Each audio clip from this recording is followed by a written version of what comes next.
ഈശോയിൽ സ്നേഹമുള്ള സഹോദരൻ, മത്തായിയുടെ സുവിശേഷം 12-ാം അധ്യായത്തിൽ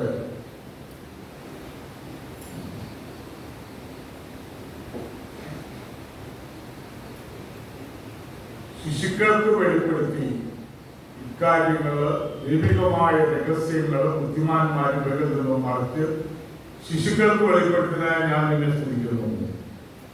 പിതാവെ അപ്രകാരമായി നിന്നിട്ടുള്ള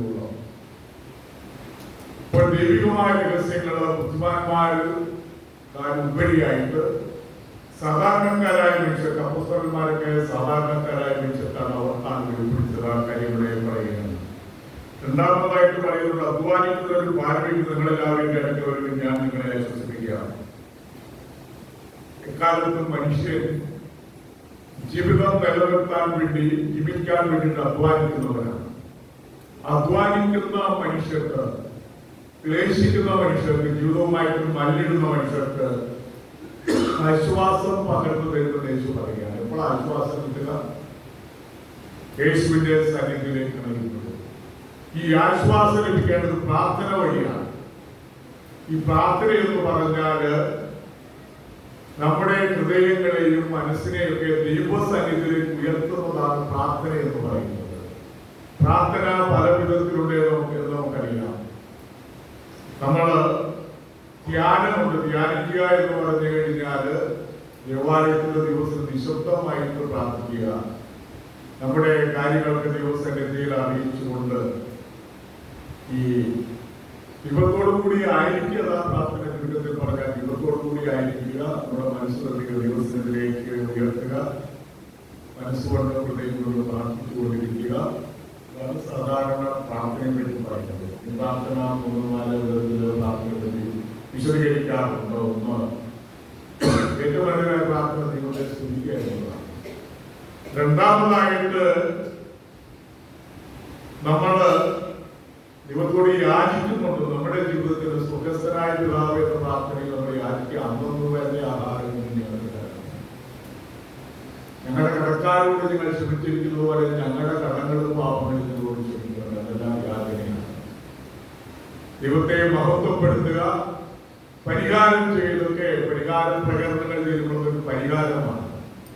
ഒന്ന്, ദൈവത്തെ സ്തുതിക്കുക, നമ്മുടെ ജീവിതത്തിന് ആവശ്യമായിട്ടുള്ള കാര്യങ്ങൾ ചോദിക്കുക. ഈശോ പറഞ്ഞിട്ടുണ്ടെങ്കിൽ ചോദിക്കുന്നതിന് മുമ്പേ ചില കാര്യങ്ങൾ ദൈവത്തിനറിയാം, എനിക്കറിയാം.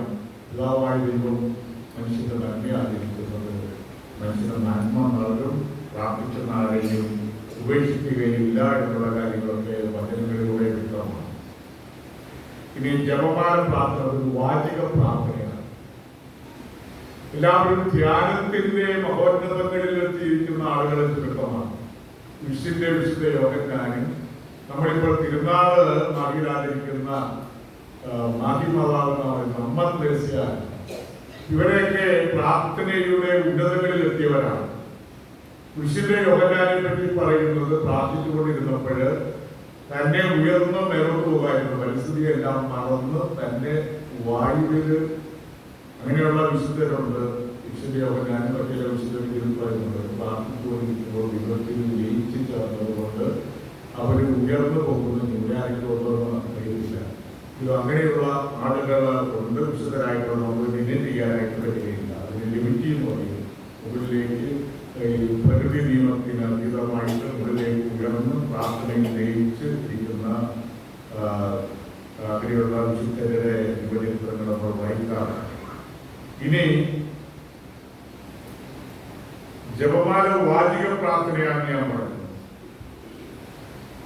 ഒരു സംഭവം വായിക്കുകയുണ്ടായി. ഹിരോഷിമയിൽ അനുഭവം. അവിടെ വിശ്വസഭക്കാരുടെ ഒരു ആശ്രമം ഉണ്ടായിരുന്നെന്നാണ് പറയുന്നത്. അവര് എല്ലാ ദിവസവും മുടങ്ങാതെ ജപമാല ചൊല്ലി ഒരു സമൂഹം 7 ലക്ഷക്കാരുണ്ടായിരുന്നു. അവര് പ്രാർത്ഥിച്ചിരുന്ന ഒരു സമൂഹമാണ്.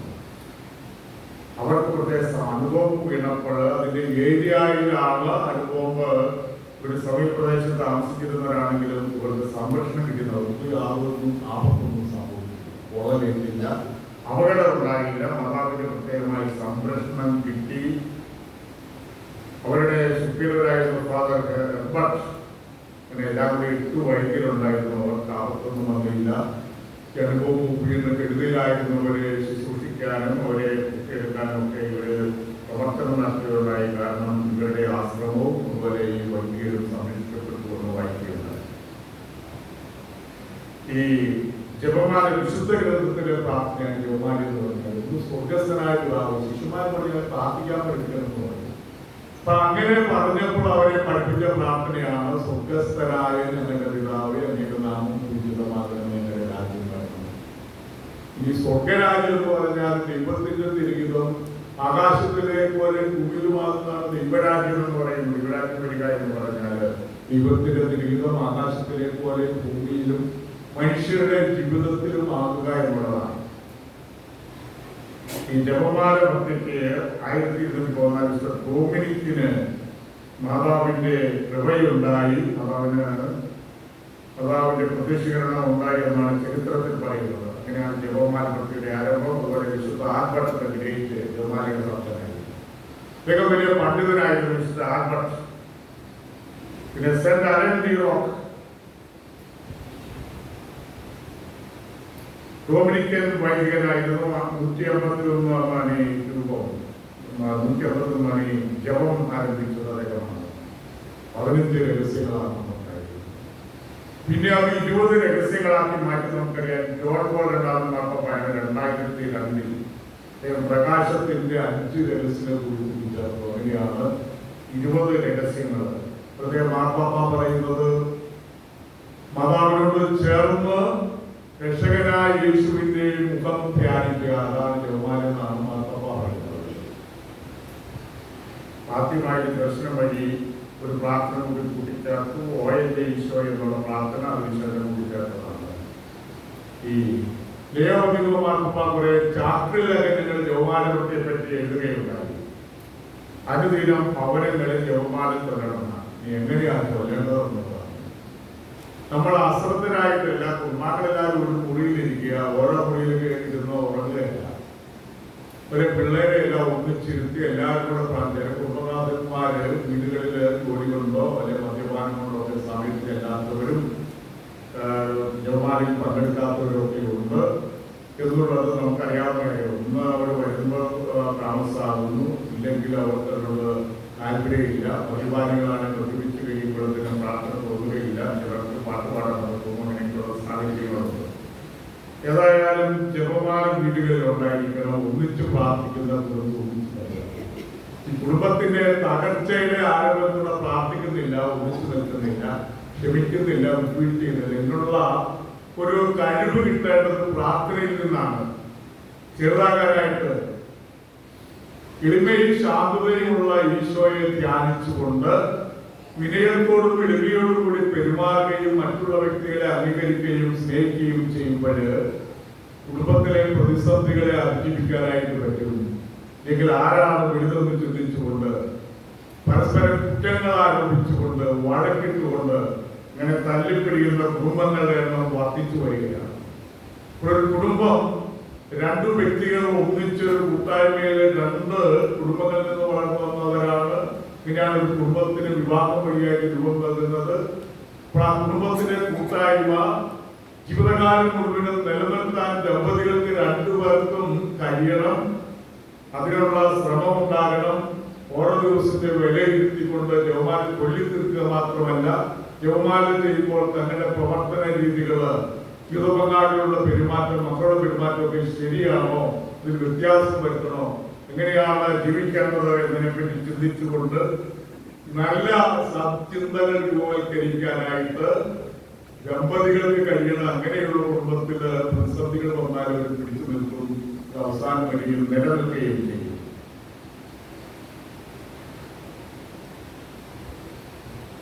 ആംബിയർ എന്ന ശാസ്ത്രജ്ഞൻ നോട്ടർഡാം കത്തീഡ്രലില് ജപമാലയിൽ ഇരുന്നവിടെ കത്തീഡ്രലിൽ പോയിട്ട് ജപമാലയിൽ ഇരുന്ന പാരിഷുകളാണ് നോട്ടർഡാം കത്തീഡ്രലിൽ അവിടെ ജപമാലയിൽ ഇരുന്ന് പറയുന്നത്. അപ്പോൾ ഇത് കണ്ട ഫെഡറിക്കോസാന ജപമാലയുടെ ഭക്തനായി തീർന്നു. ഈ ഫെഡറിക്കോസാനമാണ് വിൻസെന്റ് നിക്കോൾ സൊസൈറ്റി രൂപം നൽകിയപ്പോൾ അതിന് പേര് കൊടുത്തത് മറ്റവർക്ക് നന്മ ചെയ്ത ഉപരിപ്രവർത്തകനായ വിൻസെന്റ് നിക്കോളിന്റെ പേരാണ് കൊടുത്തത്. വിൻസെന്റ് പോൾ സ്ഥാപിച്ചതല്ല. വിൻസെന്റ് പോൾ എന്ന സംഘടന ഫെഡറിക് അവസാനമാണ് ആരംഭിച്ചത്. ഈ വിൻസെന്റ് പോൾ സാധുക്കളെ സഹായിക്കുന്നതിന് വേണ്ടി രൂപം നൽകപ്പെട്ടതാണ്. അപ്പോൾ അങ്ങനെ സാധുക്കൾക്ക് വേണ്ടി ജീവിച്ച നിരവധി കാര്യങ്ങൾ ചെയ്ത വിൻസെന്റ് പോളിന്റെ പേരിൽ ഈ അൽമായ സംഘടന രൂപം കൊണ്ടുവന്നാണ് നമ്മൾ മനസ്സിലാക്കുന്നത്. ഈ പൊന്ത ഫോർട്ടീസ് വാക്കാണ്. പൊന്ത ചെയ്യുക. പൊന്തയെന്ന് പറഞ്ഞ എണ്ണുക. പൊമ്പാരി എന്ന് പറഞ്ഞാൽ എണ്ണുക എന്നാണ് ആ വാക്കിന്റെ അർത്ഥം. ഇംഗ്ലീഷില് റോസറി എന്ന് പറയാറുണ്ട്. റോസറി എന്ന് പറഞ്ഞാൽ റോസാരിയും റോസ പുഷ്പങ്ങളുടെ കൂട്ടം. ജോമാലയുടെ ഓരോ പ്രാർത്ഥനയും ഓരോ റോസപ്പൂവായിട്ട് കണക്കാക്കിക്കൊണ്ട് അതിന്റെ ഒരു കൂട്ടമായിട്ട് കണക്കാക്കുന്നതിനാണ് റൊസാരിയം എന്ന് പറയുന്നത്. ഈ മാതാവിന്റെ വാഗ്ദാനം മിസ്റ്റർ ഡൊമിനിക്കയില് കിട്ടിയ വാഗ്ദാനത്തിൽ ജോമാല മുടങ്ങാതെ ചെല്ലുന്നവർക്കുള്ള അനുഗ്രഹത്തെ പറ്റി പറയുന്നത്. ഒന്നാമതായിട്ട് പരിശുദ്ധാത്മാവിന്റെ വരപ്രസാദം. വരപ്രസാദം നൽകുന്നത് പരിശുദ്ധാത്മാവാണെന്ന് നമുക്കറിയാം. രണ്ടാമതായിട്ട് ദൈവികമായ സംരക്ഷണ വ്യക്തികൾക്ക് ലഭിക്കും. മൂന്നാമതായിട്ട് ദൈവദൂതന്മാരുടെ പരിരക്ഷ. മലകമാരെ പിടിച്ചിരുന്നില്ല. മുഖ്യദൂതന്മാരും കാവൽമാരൊക്കെ ഉണ്ട് എന്നാണ് സഭ പഠിപ്പിക്കുന്നത്. അപ്പോൾ അവരുടെ പരിരക്ഷ ഉണ്ടാകും. ലൗകിക മോഹങ്ങളിൽ നിന്നും വിടുതൽ ലഭിക്കും. ഇഷ്ടംപോലെ ജീവിക്കാനുള്ള പ്രവണതയ്ക്ക് കടിഞ്ഞാനിടാനായിട്ട് പറ്റും. അതാണ് ലൗകിക മോഹങ്ങളിൽ നിന്നും വിടുതൽ ലഭിക്കുക എന്നുള്ളത്. നിത്യനാശത്തിൽ നിബന്ധിക്കുകയില്ല. പൂർണ്ണമായ അറിവോടും സമ്പത്തോടും കൂടി ചെയ്യുന്നതാണ് പാപം എന്ന് പറയുന്നത്. നിരൂപിക്കാതെ മാരകമായ പാപത്തിൽ മരിച്ചാല് മോചനമില്ലാത്ത ശിക്ഷ ലഭിക്കും. മനസ്സാന്തരപ്പെട്ടില്ലെങ്കിൽ അങ്ങനെ നിത്യനാശത്തിൽ നിബന്ധിക്കുകയില്ല. ജോമാലയിൽ പ്രാർത്ഥിക്കുന്നവരും നന്മ തീർക്കാൻ ആഗ്രഹിക്കുന്നവരുമാണ്. അതുകൊണ്ടാണ് ദുർമരണം സംഭവിക്കില്ല. ഭൂമിക്ക് കിട്ടിയ ഒരുപാട് പറഞ്ഞിരിക്കുന്നത് ദുർമരണം. പിന്നെ ഔദാശ്യ വരപ്രസാദത്തിൽ മരണം. രോഗിലെ ഒരു ഉപദാശവും നിരുപാധിയൊക്കെ സ്വീകരിച്ചുകൊണ്ട് ഭാഗ്യപ്പെട്ട ഒരു മരണം ലഭിക്കാനായിട്ട് കഴിയുമെന്നാണ് ഇതിൽ പറയുക. മരണനിമിഷം ദൈവസ്തുതി അർപ്പിക്കാനായിട്ട് അർഹത. അത് ഫ്രാൻസിസ് അസിസി അതിന് മാതൃകയാണ്. മരണമെടുത്തപ്പോൾ മരണത്തെ വിളിച്ച് സഹോദരി മരണമേ എന്ന് പറഞ്ഞുകൊണ്ടാണ്. അപ്പൊ അങ്ങനെയുള്ള വിശുദ്ധരായ മനുഷ്യര് മരണത്തെ കണക്കാക്കുന്നത് ദൈവത്തെ പ്രാപിക്കാം, ദൈവദർശനം ലഭിക്കും, നിത്യസ്വഭാവത്തിലേക്ക് കടന്നു ചെല്ലാനായിട്ട് കഴിയും. അതാണ് ആത്യന്തികമായ മനുഷ്യന്റെ ആത്യന്തികമായ ലക്ഷ്യം. നിത്യജീവിതം പ്രാപിക്കുക എന്നുള്ളതാണ്, സ്വർഗീയതയിലേക്ക് എത്തിച്ചേരുക എന്നുള്ളതാണ്.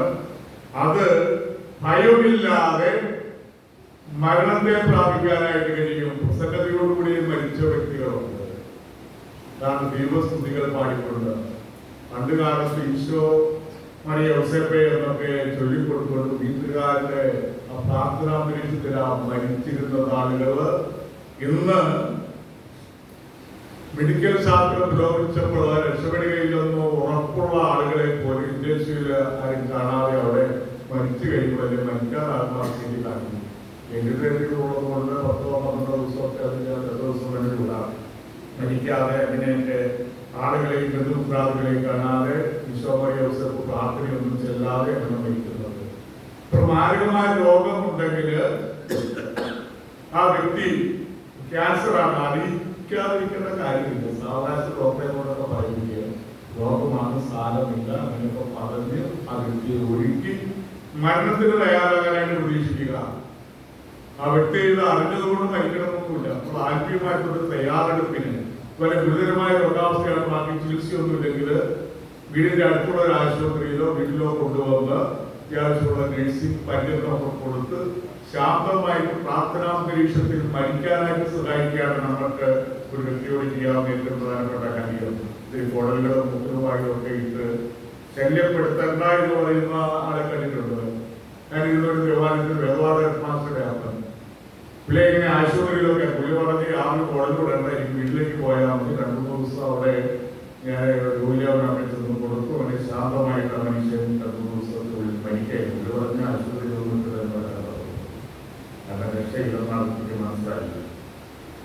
അതുകൊണ്ട് നമ്മൾ ജപമാല ജപമാല ചൊല്ലണം. ഇവിടെ ജപമാലയുടെ ദിവസങ്ങളാണ് എല്ലാം മനോഹരമായിട്ട് എല്ലാവരും സജ്ജീകരിച്ചിട്ടുണ്ട്. എല്ലാ ദിവസങ്ങളിലും എല്ലാവരെയും അനുമോദിക്കുന്നു. ജപമാലയിൽ കൂടുതൽ ആളുകൾ വന്ന് സംബന്ധിക്കാനും വീടുകളിൽ ജപമാല ഉണ്ട് ഇത് ഭംഗിയായിട്ട് ചെയ്യുന്നു, പ്രാർത്ഥനാരംഭയിൽ ചെയ്യുന്നു, ദൈവകൃപയിൽ ചെയ്യുന്നു, ദൈവ സാന്നിധ്യബോധത്തോടെ ചെയ്യുന്നു എന്ന് ഉറപ്പാക്കാനായിട്ട് നമുക്ക് എല്ലാവർക്കും കടന്നിരുന്നു. പരിശുദ്ധ അമ്മയുടെ മാധ്യസ്ഥം പ്രാർത്ഥിച്ചുകൊണ്ട് പിതാവിനെയും